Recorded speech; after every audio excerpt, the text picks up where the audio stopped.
ಕರ್ನಾಟಕ ರಾಜ್ಯದಲ್ಲಿ ಇವತ್ತು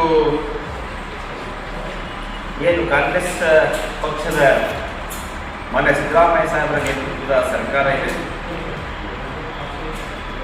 ಅದು ಅತ್ಯಂತ ಗಟ್ಟಿಯಾಗಿರ್ತಕ್ಕಂಥ ಸರ್ಕಾರ. ಸುಮಾರು 136 MLAಗಳನ್ನು ಹೊಂದಿರತಕ್ಕಂಥ ಅತ್ಯಂತ ಭದ್ರವಾಗಿರ್ತಕ್ಕಂಥ ಸರ್ಕಾರ ಇವತ್ತು ಈ ರಾಜ್ಯದಲ್ಲಿದೆ.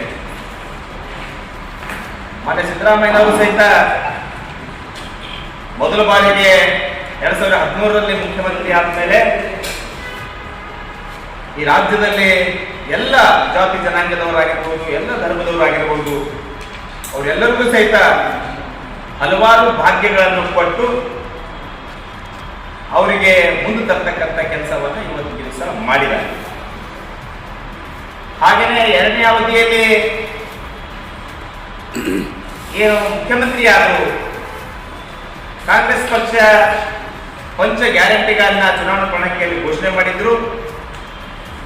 ಮುಖ್ಯಮಂತ್ರಿ ಆದ್ಮೇಲೆ ಆ 5 ಗ್ಯಾರಂಟಿಗಳನ್ನ ಅನುಷ್ಠಾನಕ್ಕೆ ತಂದಿರ್ತಕ್ಕಂಥ ಕೀರ್ತಿ ಮಾನ್ಯ ಸಿದ್ದರಾಮಯ್ಯನವರಿಗೆ ಕಾಂಗ್ರೆಸ್ ಪಕ್ಷ ಸರ್ಕಾರಕ್ಕೆ ಸಲ್ತು. ಮತ್ತು ಪ್ರಣಾಳಿಕೆಯಲ್ಲಿ ಹೇಳಿರ್ತಕ್ಕಂಥ ಎಲ್ಲ ಅಂಶಗಳನ್ನು ಇವತ್ತು ಅವರು ಚಾಚು ತಪ್ಪದೆ ಮಾಡ್ತಾ ಇದ್ದಾರೆ. ಮತ್ತು ಈ ರಾಜ್ಯದಲ್ಲಿ ದಲಿತರಾಗಿರ್ಬೋದು, ಹಿಂದುಳಿದರಾಗಿರ್ಬೋದು, ಅಲ್ಪಸಂಖ್ಯಾತರಾಗಿರ್ಬೋದು, ಈ ರಾಜ್ಯದ ಎಲ್ಲ ಜನರು ಈ ಸರ್ಕಾರದಿಂದ, ಏನು ಸಿದ್ದರಾಮಯ್ಯ ನೇತೃತ್ವದ ಕಾಂಗ್ರೆಸ್ ಸರ್ಕಾರ ಇದೆ, ಈ ಸರ್ಕಾರದಿಂದ ಪ್ರತಿಯೊಂದು ರಾಜ್ಯದ ಪ್ರತಿಯೊಂದು ಕುಟುಂಬಕ್ಕೂ ಒಂದಿಲ್ಲ ಒಂದು ಸರ್ಕಾರದ ಯೋಜನೆಯನ್ನ ಇವತ್ತು ದಿವಸ ತಲುಪಿಸಿರ್ತಕ್ಕಂಥದ್ದಿದೆ. ಈ ರೀತಿಯಾಗಿ ಅವರ ಸುಮಾರು ಮಾನ್ಯ ಸಿದ್ದರಾಮಯ್ಯ ಸಾಹೇಬರ 50 ವರ್ಷದ ರಾಜಕೀಯ ಜೀವನದಲ್ಲಿ ಯಾವುದೇ ಒಂದು ಕಪ್ಪು ಚುಕ್ಕೆ ಇಲ್ಲಾರದೇ ಇವತ್ತ ಅತ್ಯಂತ ದಕ್ಷತೆಯಿಂದ, ಪ್ರಾಮಾಣಿಕತೆಯಿಂದ ಇವತ್ತು ದಿವಸ ಅವರು ಕೆಲಸವನ್ನ ಮಾಡ್ಕೊಂಡು ಬಂದಿದ್ದಾರೆ. ಮತ್ತು ಕಾಂಗ್ರೆಸ್ ಪಕ್ಷ ಸಹಿತ ಇವತ್ತು ಅವರಿಗೆ ಎರಡನೇ ಬಾರಿಗೆ ಮುಖ್ಯಮಂತ್ರಿ ಆಗ್ತಕ್ಕಂಥ ಒಂದು ಅವಕಾಶವನ್ನು ಸಹಿತ ಇವತ್ತು ಕೊಟ್ಟಿದ್ದಾರೆ, ಗೌರವವನ್ನು ಕೊಟ್ಟಿದ್ದಾರೆ. ಇವತ್ತ ನಾವು ಮಾಧ್ಯಮಗಳಲ್ಲಿ ನೋಡ್ತಾ ಇದ್ದೀವಿ, ನಿನ್ನೆಯಿಂದ ಮುಖ್ಯಮಂತ್ರಿ ಸಿದ್ದರಾಮಯ್ಯನವರು 2.5 ವರ್ಷ ಆಯ್ತು, ಅವರು ಇಳಿತಾರೆ, ಹಾಗೆ ಮಾಡ್ತಾರೆ, ಹೀಗೆ ಮಾಡ್ತಾರೆ ಅಂತ ಹೇಳಿ ಮಾಧ್ಯಮಗಳಲ್ಲಿ ಬರ್ತಾ ಇದೆ. ಆ ಕಾರಣಕ್ಕಾಗಿ ನಾವು ಇವತ್ತು ದಿವಸ ಕಾಂಗ್ರೆಸ್ ಪಕ್ಷದ ವರಿಷ್ಠರಿಗೆ ಆಗ್ರಹ ಮಾಡ್ತಾ ಇದ್ದೀವಿ.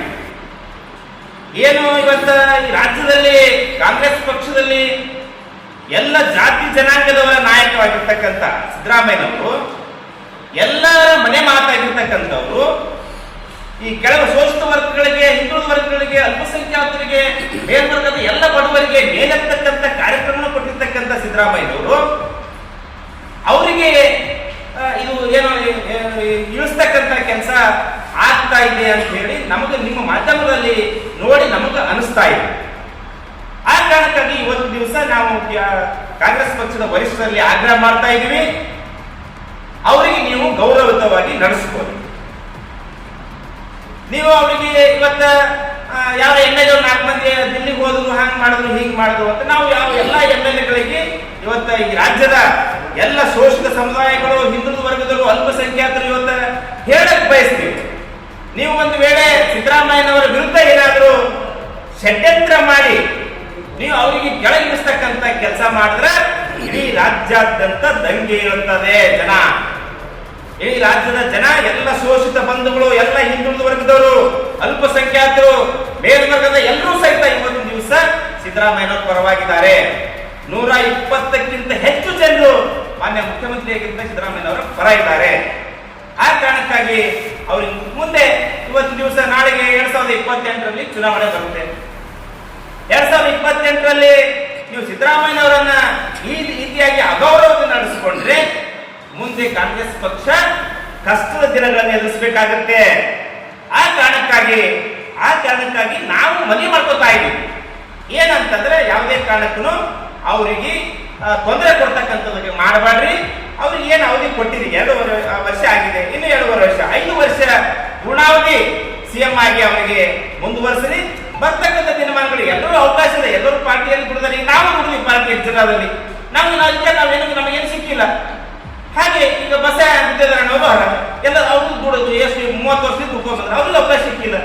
ಎಲ್ಲರಿಗೂ ಅವಕಾಶ ಬರುತ್ತೆ. ಆ ಕಾರಣಕ್ಕಾಗಿ ನಾವು ಕಾಂಗ್ರೆಸ್ ಪಕ್ಷದ ವರಿಷ್ಠರಲ್ಲಿ ಆಗ್ರಹ ಮಾಡ್ತಾ ಇದ್ವಿ, ಅವ್ರನ್ನ ಯಾವುದೇ ಕಾರಣಕ್ಕೂ ಡಿಸ್ಟರ್ಬ್ ಮಾಡಬಾರ್ರಿ. ಈ 5 ವರ್ಷ ಪೂರ್ಣಾವಧಿ ಸರ್ಕಾರ ಮಾಡ್ಲಿಕ್ಕೆ ಅವಕಾಶ ಮಾಡಿಕೊಡ್ರಿ. ಮುಂದೆ 2028ರಲ್ಲಿ ನೀವು ಕಾಂಗ್ರೆಸ್ ಹೈಕಮಾಂಡ್ ಏನ್ ತೀರ್ಮಾನ ತಗೋತೀರಿ ಅದರ ಪ್ರಕಾರ ನೀವು ಹೋಗ್ಬೇಕು ಅಂತ ಇವತ್ತು ಹೇಳ್ತಾ ಇದ್ದೀವಿ. ಮತ್ತು ನಾವು ವಿಶೇಷವಾಗಿ ಇವರ ವಿರುದ್ಧ, ಸಿದ್ದರಾಮಯ್ಯ ವಿರುದ್ಧ ಯಾರು ಷಡ್ಯಂತ್ರ ಮಾಡ್ತಾ ಇದ್ದಾರೆ ಅವ್ರ ವಿರುದ್ಧ ನಾಳೆ ಬರ್ತಕ್ಕಂಥ ಚುನಾವಣೆಗಳಲ್ಲಿ ಈ ವರ್ಗದ ಜನ, ವಿಶೇಷವಾಗಿ ಹಿಂದುಳಿದ ವರ್ಗರು, ದಲಿತರು, ಅಲ್ಪಸಂಖ್ಯಾತರು, ಮೇಲ್ವರ್ಗದ ಎಲ್ಲರೂ ಸಹಿತ, ಮಹಿಳೆಯರಾಗಿರುವ ಜೊತೆ ಮಹಿಳೆಯರು ಈ ರಾಜ್ಯದಲ್ಲಿ ಅವರಿಗೆ ತುಂಬಾ ಇವತ್ತು ಅನುಕೂಲ ಆಗಿದೆ. ಇವತ್ತು ಎಲ್ಲ ಮಹಿಳೆಯರು ಸಿದ್ದರಾಮಯ್ಯನವರ ಹೆಸರು ಹೇಳ್ತಾ ಇದ್ದಾರೆ. ನೀವು ಪಂಚ ಗ್ಯಾರಂಟಿಗಳನ್ನ ಮಾಡಿರ್ತಕ್ಕಂಥದ್ದನ್ನು ನೋಡಿ, ಹಾಗಾಗಿ ಹಲವಾರು ಭಾಗ್ಯಗಳನ್ನು ಕೊಟ್ಟಿರ್ತಕ್ಕಂಥದ್ದು ನೋಡಿ, ಇವತ್ತು ದಿವಸ ಕಾರ್ಮಿಕರಾಗಿರುವುದು ಎಲ್ಲರೂ ಸಹಿತ ಸಿದ್ದರಾಮಯ್ಯನವರ ಪರ ಇದ್ದಾರೆ. ರಾಜ್ಯದ ಜನ ಸಿದ್ದರಾಮಯ್ಯನವರ ಪರ ಇದೆ. ಆ ಕಾರಣಕ್ಕಾಗಿ ಕಾಂಗ್ರೆಸ್ ಪಕ್ಷದ ವರಿಷ್ಠರು ಯಾವುದೇ ಕಾರಣಕ್ಕೂ ಅವರಿಗೆ ಡಿಸ್ಟರ್ಬ್ ಮಾಡಬೇಡ್ರಿ, 5 ವರ್ಷ ಮುಖ್ಯಮಂತ್ರಿಯಾಗಿ ಮುಂದುವರಿಸ್ರಿ ಅಂತೇಳಿ ನಾವು ಆಗ್ರಹ ಮಾಡ್ತಾ ಇದ್ದೀವಿ.